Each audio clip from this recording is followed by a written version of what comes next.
Bismillahirrahmanirrahim. Assalamu alaikum dear students. Hope you are fine. I am your science teacher. Today we shall study science of class 7, lecture number 6 from chapter number 1, and the name of chapter is Human Organ System. The topic that we are going to discuss today is bronchi and lungs. You can find this topic on page number 9 of your book. Let's start. पहले हम देख लेते हैं bronchi क्या है हमारे पास। Students, ये figure आपको आपकी बुक के पेज नंबर 9 पर मिल जाएगा। यहाँ पर जो ट्रैकिया है, ट्रैकिया जब दो में डिवाइड होती है, उन दोनों को हम कहते हैं ब्रोंकाई, ठीक है। सिंगुलर में हम कहते हैं ब्रोंकस, ठीक होगा स्टूडेंट्स। अभी जो ब्रोंकाई हैं, ये जब लंग्स में एंटर हो जाते हैं तो ये छोटी छोटी ब्रोंक्यूल्स बनाते हैं, ठीक है। ये हमारे पास इतनी छोटी छोटी ये ब्रोंक्यूल्स हैं। ब्रोंक्यूल्स बनाने के बाद यहाँ पर हमारे पास एल्वियोलाई हैं। ब्रोंक्यूल्स के एंड पर हमारे पास एक छोटी छोटी सी थैलियाँ सी बनी होती हैं, इन्हें हम कहते हैं एल्वियोलाई, ठीक है। इन एल्वियोलाई के इर्द गिर्द ये कैपिलरीज जो हैं वो लिपटी हुई होती हैं, ठीक है। और यहीं पर कैपिलरीज के ज़रिए से ही हमारे पास एक्सचेंज ऑफ गैसेस होता है, ठीक है स्टूडेंट्स। ये मैंने आपको डायग्राम से समझा दिया।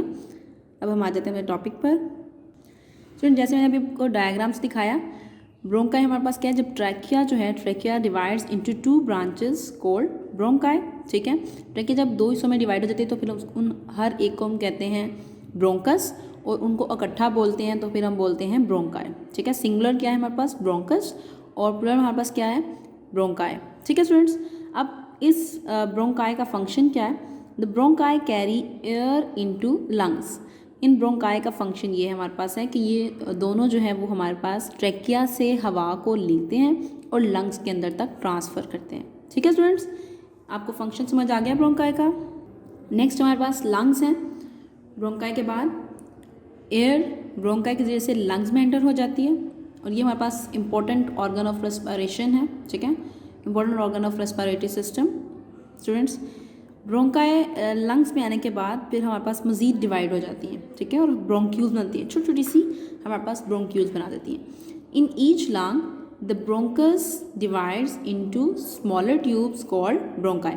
यहाँ पर हमने ब्रोंकस का वर्ड यूज़ किया क्योंकि हर एक लंग के अंदर हर एक जो हमारे पास लंग्स हैं उनके अंदर एक ब्रोंकस जानी है ना, ठीक है।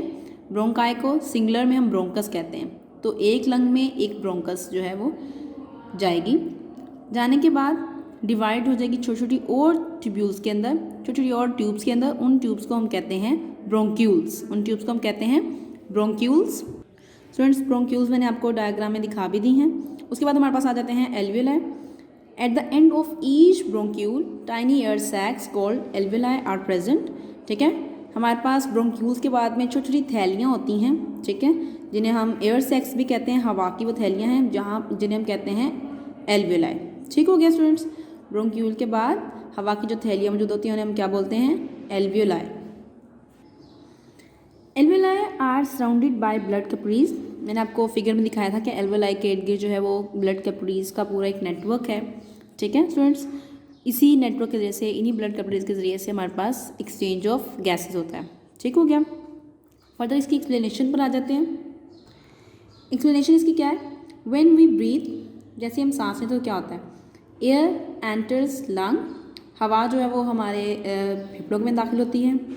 लंग्स में आने के बाद ये पहुंचती है एल्वियोलाई में। एल्वियोलाई से फिर हवा जाती है, हवा में से जो ऑक्सीजन है, ऑक्सीजन फ्रॉम एयर, वो एंटर हो जाती है इनटू ब्लड कैपिलरीज, ठीक हो गया स्टूडेंट्स। ब्लड कैपिलरीज से फिर जो यहाँ पर हमारे पास ऑक्सीजन आई है वो ब्लड में चली जाती है, और ब्लड के कौन से सेल्स में जाती है, रेड ब्लड सेल्स से। रेड ब्लड सेल्स का काम यही है कि वो ट्रांसपोर्ट करें ऑक्सीजन को बॉडी के अंदर, ठीक है। तो रेड ब्लड सेल्स से ऑक्सीजन चली जाएगी बॉडी के अंदर। ये पूरा वो प्रोसेस है जिससे मैंने आपको एक्सप्लेन किया कि लंग्स के अंदर हवा किस तरह से आती है, उसके बाद कैसे एल्वियोलाई में पहुंचती है, एल्वियोलाई से ब्लड कैपिलरीज, और ब्लड कैपिलरीज से रेड ब्लड सेल्स में जाती है, रेड ब्लड सेल से फिर पूरी बॉडी को मिल जाती है। अब बॉडी इस ऑक्सीजन का करती क्या है, body cells use this oxygen to produce energy and carbon dioxide.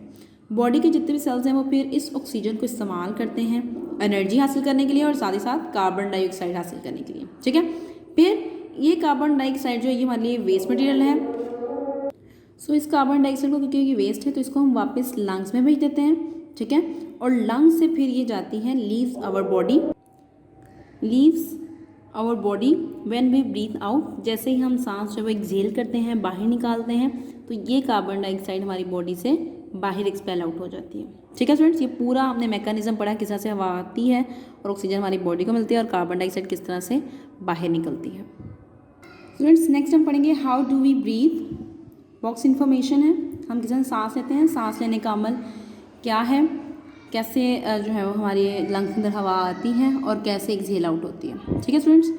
Our lungs have no muscles, lungs के अंदर कोई मसल्स नहीं होते, but 2 types of muscles work during breathing. सांस लेने के अमल के दौरान हमारे पास 2 किस्म के मसल्स इन्वॉल्व होते हैं, 2 किस्म के मसल्स जो हैं वो इस्तेमाल होते हैं। और वो मसल्स कौन कौन से हैं? पहले हमारे पास है intercostal muscles of ribs. Ribs हम कहते हैं पसलियों को, ठीक है। तो यहाँ पर ये हमारे पास पसलियों के मसल्स हैं।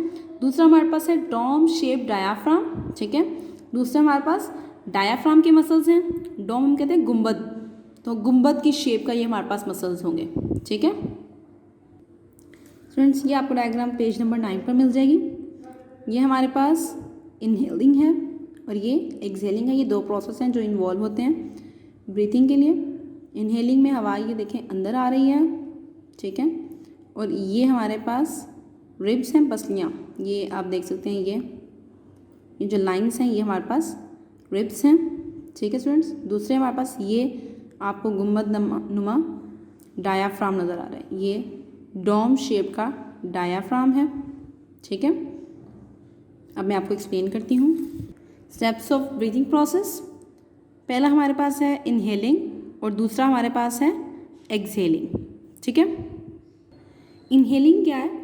When the intercostal muscles pull out ribs outward and diaphragm contracts, air enter the lung, it is called inhaling. जैसे ही हमारे इंटरकोस्टल मसल्स जो हैं वो पुल करते हैं, हमारी रिब्स को ऊपर की तरफ आउटवर्ड खींचते हैं, तो डायाफ्राम जो है उसके मसल्स कॉन्ट्रैक्ट हो जाते हैं, सिकुड़ जाते हैं, ठीक है। जिसकी वजह से हमारे पास जो लंग के अंदर कैपेसिटी है ऑक्सीजन की, एयर की, वो बढ़ जाती है, ठीक है। तो एयर ज़्यादा एंटर करती है, रश करती है इनटू द लंग्स, ठीक है। एयर एंटर्स द लंग, उस टाइम पर फिर एयर लंग्स के अंदर आ जाती है। इसको हम कहते हैं इनहेलिंग का प्रोसेस। दूसरा हमारे पास है exhaling.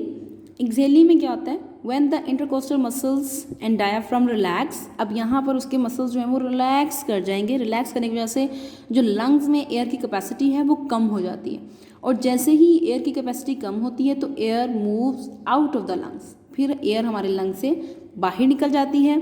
It is called exhaling. इसको हम कहते हैं एक्सहेलिंग का प्रोसेस। स्टूडेंट्स ये देखें, यहाँ पर जैसे ही एयर एंटर होती है तो रिब्स के मसल्स जो हैं वो हमारे पास कॉन्ट्रैक्ट हो गए हैं, और ये डायाफ्राम जो है ये भी कॉन्ट्रैक्ट हो गया। रिब्स के मसल्स ऊपर की तरफ उठ गए हैं और डायाफ्राम कॉन्ट्रैक्ट होने की वजह से यहाँ पर हमारे पास एयर कैपेसिटी लंग्स के अंदर बढ़ जाती है और ये हमारे पास डोम शेप डायाफ्राम बन जाता है। तो एयर जो है वो अंदर दाखिल होती है, ठीक है। इसको हम कहते हैं इनहेलिंग का प्रोसेस। एक्सहेलिंग में हमारे पास क्या होता है? जैसे ही एयर हमारे मुंह से बाहर निकलती है, कैसे निकलती है मुंह से बाहर? यहाँ पर हमारे पास जो रिब मसल्स हैं ये रिलैक्स हो गए हैं और डायाफ्राम देखें, ये इसका डोम शेप थी वो भी ख़त्म हो गई है, और इस वजह से जो हमारे पास लंग के अंदर कैपेसिटी है एयर की वो कम हो जाती है और एयर जो है वो मुंह से बाहर निकल जाती है, ठीक है। मुंह या नाक के जरिए से एयर एक्सहेल हम कर देते हैं, बाहर निकालते हैं। इस प्रोसेस को हम कहते हैं एक्सहेलिंग।